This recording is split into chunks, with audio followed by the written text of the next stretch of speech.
this path is not for everyone. It's not. Most people will be content living a normal life, and I need to acknowledge that more because I'm biased, okay? I'm biased. How I view life is conformed and distorted by how I grew up, the experiences I had, the culture, the time period, the location. All of this is going to distort my perspective. Now, my goal is to clear that up as much as possible. And quite frankly, I feel like I've done a pretty decent job, at least at this point, being 24 years old. Now, there's a long ways to go, a long ways to go, and I'm very clear about that. And that's why I'm making this video and why I want to remind you that when you hear me talking about something like saying what you think and speaking out, it sounds cool when we're sitting here and this is just a YouTube video you're listening to, but to actually do that, I want you to think about what you're putting at risk. You're putting your job at risk. You're putting your livelihood at risk. You're putting your social relationships at risk. And I would agree that most people probably don't and won't do that. And that's okay. That's okay. You can live a very connected, very, very spiritual life still being attached to the world. You can. But it's clear to me that to go all the way, you have to completely let go. Totally. You have to completely, totally let go of controlling or manipulating any of that at all. And you have to be totally 100% authentically yourself. Now, I wish things were different. I wish our culture and society was set up in such a way that you could be 100% totally authentically yourself and maintain social relationships, maintain your job, maintain your friend group or your spiritual group or whatever. But that's just not how it is. You'll probably have to put on a mask if you want to keep going to yoga with all your friends. And in a certain sense, that's okay.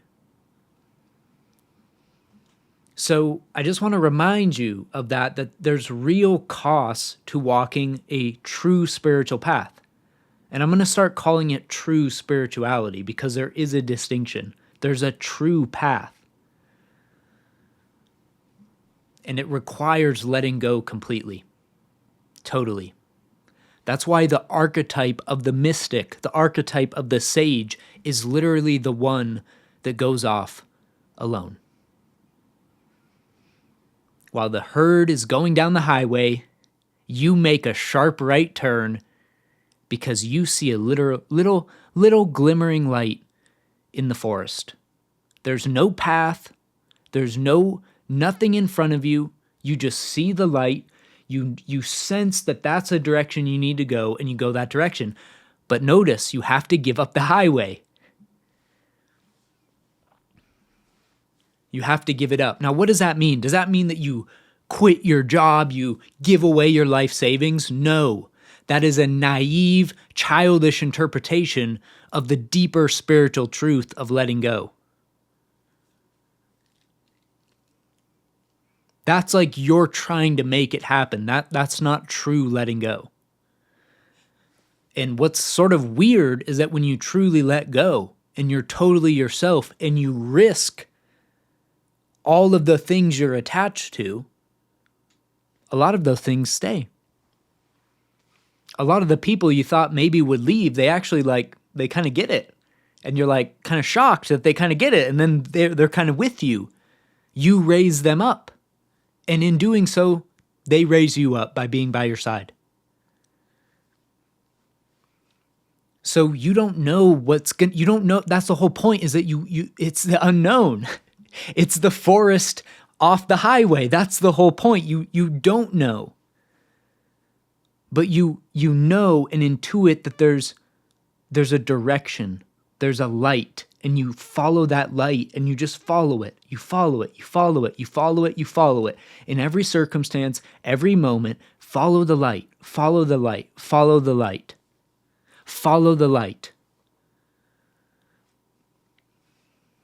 Now, will you have to maybe quit your job to do that? Maybe, yeah. And in fact, yeah, maybe. So you see, this all comes down to you. This all comes down to you. You might see me on YouTube, but like, I'm really weird. Like, I had a really weird childhood. And I've also been really weirdly, naturally sort of inclined to spiritual stuff. I've had mystical experiences since like I was a kid. And all the weird stuff that's happened recently with the Kundalini awakening and psychic powers and just crazy shit. Like, it's obvious that I'm not, like, I'm aware that I'm not normal in that way.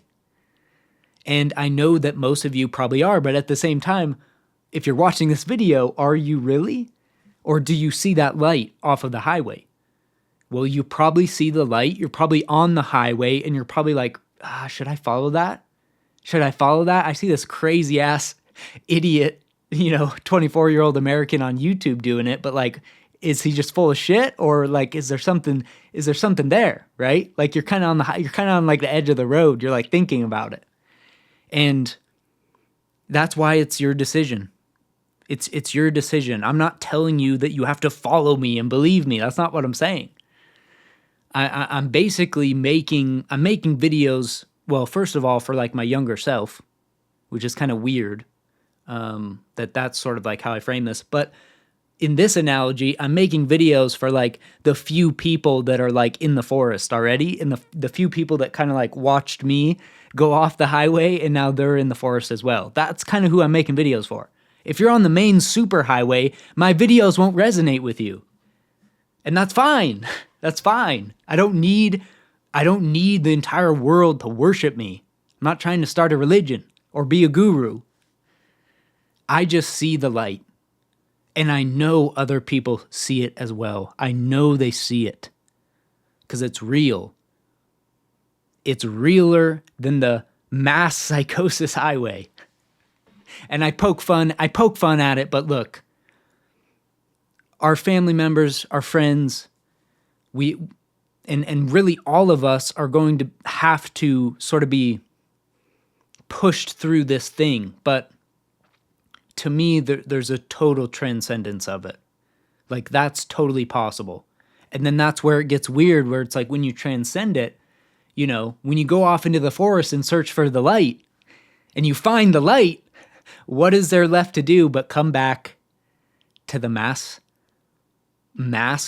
flock and walk the highway with them?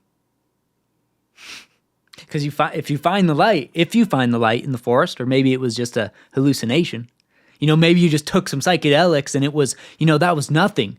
There's no such thing as enlightenment. It's not real. Maybe. Maybe not. So that's sort of the weird spiritual predicament we're all in. We're all in an existential bind. We all have very unique karma and life situations. And we all have to decide for ourselves how much of that are we willing to let go of. And what's so weird is that letting go of it is actually your love of it, because when you're attached to it, you're trying to manipulate it. You're trying to make it go a certain way. You're trying to make sure all the people around you on the highway have a certain perception of you. And so in that way, you're not actually pure. You have to actually, you do have to actually put on a mask to do that. You have to fake and lie and pretend.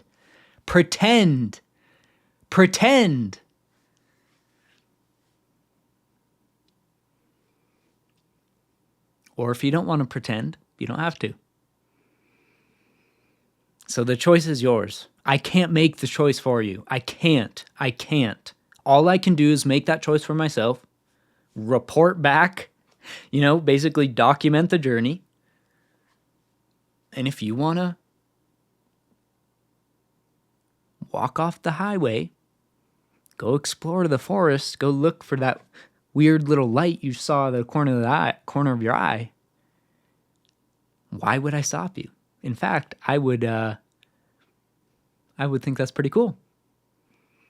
And I would think paradoxically, you'll be rewarded much more than you realize.